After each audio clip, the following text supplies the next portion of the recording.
शरद पवारांच्या राष्ट्रवादीचे आमदार संदीप क्षीरसागर यांनी घेतली अजित पवारांची भेट। बीड प्रकरणावरून आरोप प्रत्यारोप सुरू असताना भेटीमुळे संशय कल्लोळ।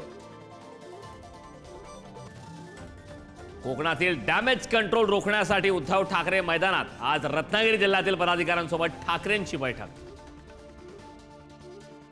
विधानसभेच्या विरोधी पक्षनेतेपदासाठी आदित्य ठाकरेंच्या नावाची चर्चा।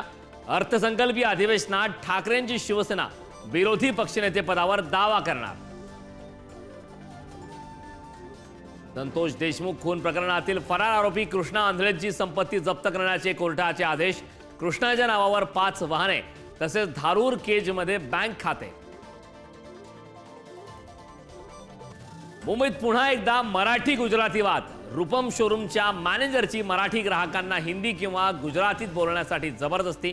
ठाकरेंच्या शिवसेनेचे समज दिल्यानंतर मागितली माफी। नागपूर आणि कोल्हापुरात जीबीएस आजाराचा दुसरा बळी। नागपुरात 8 वर्षीय मुलाचा मृत्यू तर कोल्हापुरात वृद्धाचा मृत्यू। दिल्ली रेल्वे स्थानकावर चेंगराचेंगरी। 18 जणांचा मृत्यू तर 10 जण जखमी। मृतांच्या नातेवाईकांना 10 लाखांची मदत जाहीर। चौकशीसाठी 2 सदस्यीय समिती स्थापन। दख्खनचा राजा श्री ज्योतिबाच्या खेटे यात्रेस आजपासून सुरुवात। ज्योतिबा गडावर सकाळपासूनच भाविकांच्या दर्शनासाठी रांगा।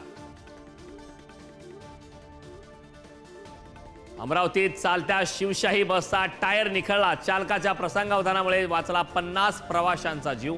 पुण्याला जाणाऱ्या बसचा अमरावती नागपूर महामार्गावर अपघात।